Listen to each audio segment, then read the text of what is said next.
আসসালামু আলাইকুম এভরিওয়ান। আশা করি সবাই ভালো আছেন।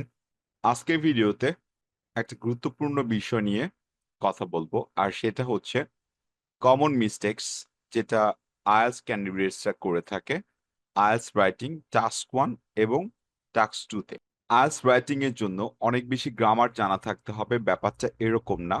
বাট কিছু গ্রামাটিক্যাল রুলস অ্যান্ড রেগুলেশনস আমাদের মেনটেন করা উচিত যদি আমাদের টার্গেট হয়ে থাকে 7+ একটা আইএলটিএস রাইটিং ব্যান্ডিজ স্কোরের জন্য।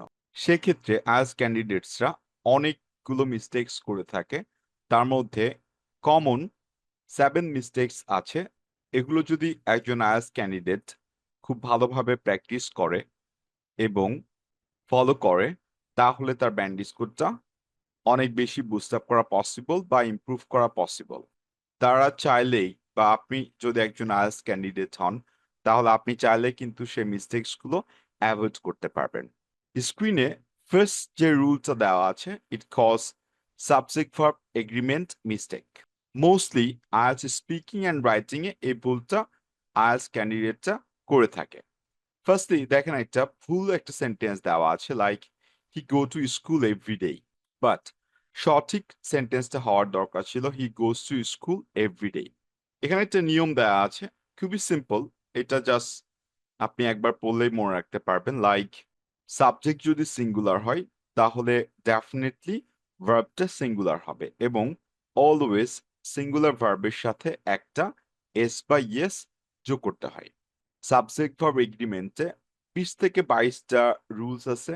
যদি আপনি 20 থেকে 25 মিনিট বা হায়েস্ট 30 মিনিটস স্পেন্ড করেন, তাহলে আপনি রুলসগুলো অটোমেটিক আন্ডারস্ট্যান্ড করতে পারবেন, এবং আপনি আপনার সাবজেক্ট ভার্ব এগ্রিমেন্টে যে মিস্টেকস গুলো হচ্ছে সেগুলো আপনি অ্যাভয়েড করতে পারবেন।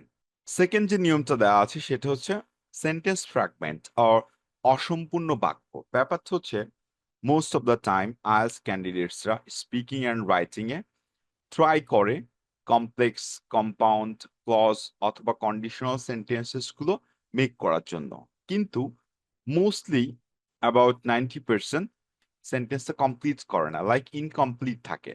এখন যদি আপনার সেন্টেন্স স্পিকিং এন্ড রাইটিং একটা ইনকমপ্লিট থাকে, তাহলে আপনার ব্যান্ড স্কোর ডেফিনেটলি লেস হবে।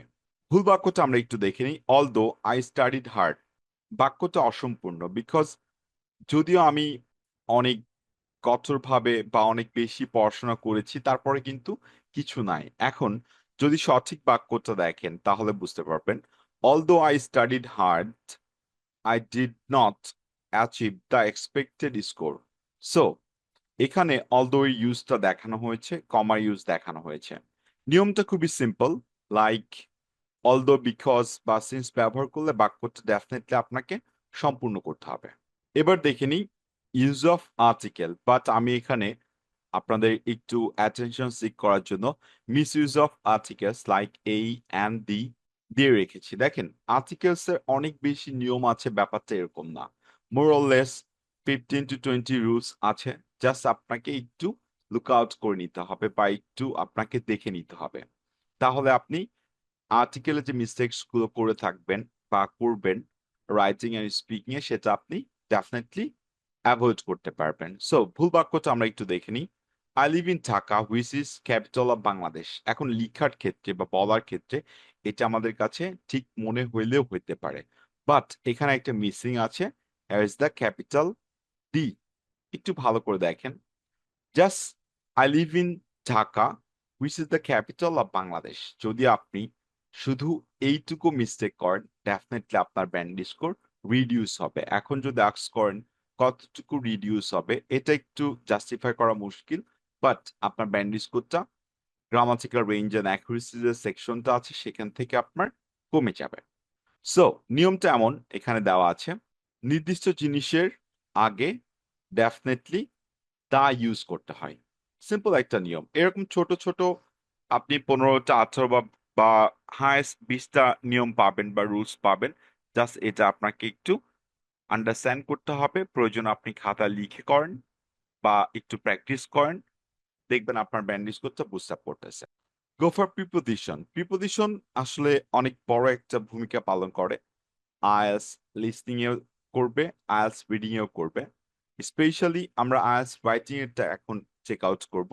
দেখেন প্রিপজিশন আমরা জানি যে অ্যাট, ইন মোস্টলি ইউজ হয় উইথ, উইদাউট, অনেকগুলো আছে প্রিপজিশন। এতগুলো আপনার আসলে আইএলটিএস এর জন্য পড়ার দরকার নাই। জাস্ট আপনাকে একটু চেক আউট করতে হবে কোন জিনিসগুলো আপনি ফ্রিকুয়েন্টলি মিস্টেক করতেছেন, লাইক ইনকারেক্ট ইউজ করতেছেন, এবং ওইটাকে জাস্ট আপনার অ্যাভয়েড করতে হবে। সো ভুল একটা সেন্টেন্স দেখি আমরা, এখানে বলতেছে she is good in math. এখন গুড অ্যাট, তার সঠিক যে বাক্যটা আছে সেখানে দিচ্ছে she is good at math. এখন দেখেন গুড অ্যাট দ্যাট মিনস দক্ষ, সে ম্যাথে অনেক দক্ষ। তো আপনাকে কি করতে হবে, এই রুলস অ্যান্ড রেগুলেশনস গুলো ইউজ অফ প্রিপজিশনের একটু দেখে নিতে হবে। এটা আপনি যে কোনো বই থেকেই দেখে নিতে পারবেন। ইভেন জীবন আইএলটিএস এর একটা গ্রামার আছে, grammar for IELTS.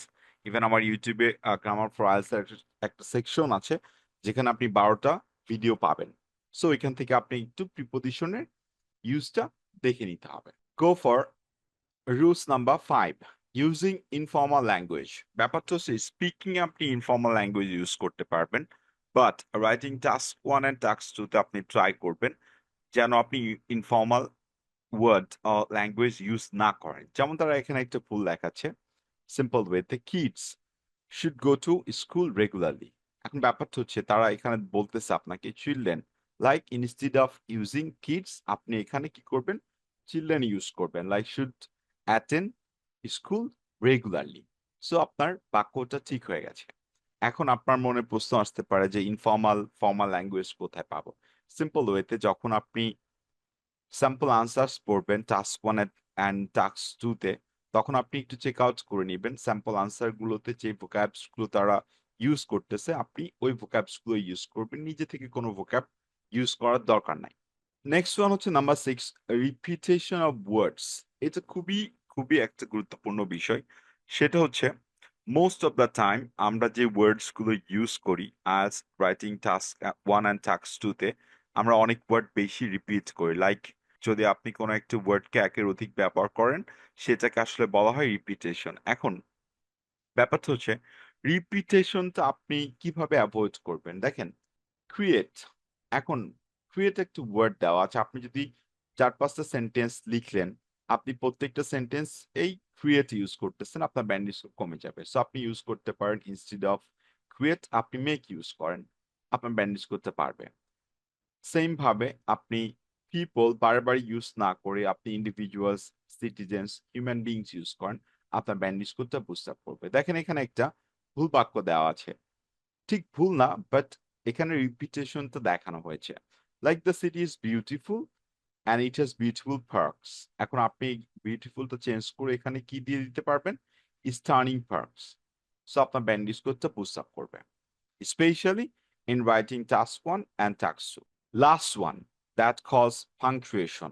The most important one, writing task 1 and task 2 তে আমরা অনেক বেশি দেখে থাকি যে most of the IELTS candidates, like 90% IELTS candidates এই পাংচুয়েশনে মিস্টেক করে থাকে। দেখেন পাংচুয়েশন অনেক বেশি আছে, ব্যাপারটা এরকম না। আর পাংচুয়েশনের একটা ভিডিও আমি আলাদাভাবে করব, জাস্ট এইটুকু মনে রাখেন এখানে ফুল স্টপ অ্যান্ড কমা এই দুইটার ব্যবহার সবচেয়ে বেশি হয়ে থাকে টাস্ক 1 অ্যান্ড টাস্ক 2 তে, এবং এক্সামিনার্স যারা আপনার রাইটিং স্ক্রিপ্ট চেক করবে তারা পাংচুয়েশন থেকে অনেক ভালোভাবে লুক আউট করবে। সো আপনাকে একটু এটা চেক আউট করে নিতে হবে। যেমন দেখেন ফার্স্ট সেন্টেন্সে কি আছে, I love reading books, I also enjoying writing.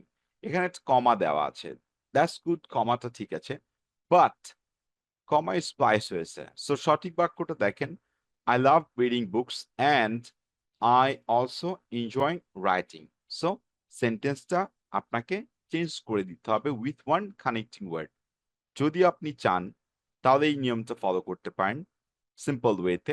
এখানে নিয়মটা হচ্ছে দুটি স্বাধীন ক্লজ আলাদা করতে সঠিক পাংচুয়েশনের ব্যবহার করতে হবে। যেমন দেখেন এখানে আপনি সেমিকোলন ইউজ করতে পারেন, আপনি কমা ইউজ করতে পারেন, বাট কমার পরে ডেফিনেটলি আপনাকে একটা অ্যান্ড ইউজ করতে হবে। মোট কথা হচ্ছে আমি টোটাল 7টা মিস্টেকস এর কথা বলেছি, এবং এগুলো কিভাবে আপনি অ্যাভয়েড করবেন সেটা বলেছি। আপনাদের কাজ হচ্ছে সিম্পল ওয়েতে যে কোনো একটা গ্রামার বুকস থেকে, অর আপনি গুগলে সার্চ করতে পারেন, ইউটিউবে সার্চ করতে পারেন, করে এই 7টা নিয়ম জাস্ট একটু ফলো আপ করেন, আপনার রাইটিং এ ব্যান্ড স্কোরটা অনেক বেশি ইমপ্রুভ করবে। লাইক আপনি এক্সামে লিখবেন 7, বাট এই 7টা মিস্টেকের কারণে আপনার ব্যান্ড স্কোর 1 কমে যাবে, আপনার ব্যান্ড স্কোর হবে 6.0। সেম ভাবে যদি আমরা কল্পনা করি, ধরেন আপনি এক্সামে লিখে আসছেন 6.5, বাট এই 7টা মিস্টেকের কারণে আপনার ব্যান্ড স্কোর চলে আসবে 5.5। অথবা কেউ একজন টার্গেট নিয়েছেন আপনার IELTS writing a band score 6 দরকার, আপনি লিখেছেনও 6, বাট জাস্ট এই 7টা মিস্টেকের কারণে আপনার ব্যান্ড স্কোর 5.0 হয়ে গেছে। So best of luck, and এই 7টা মিস্টেক্স একটু আন্ডারস্ট্যান্ড করেন, পাশাপাশি এই 7টা মিস্টেক্স অ্যাভয়েড করেন, তাহলে আপনি আপনার ডিজায়ার্ড ব্যান্ড স্কোর পেয়ে যাবেন।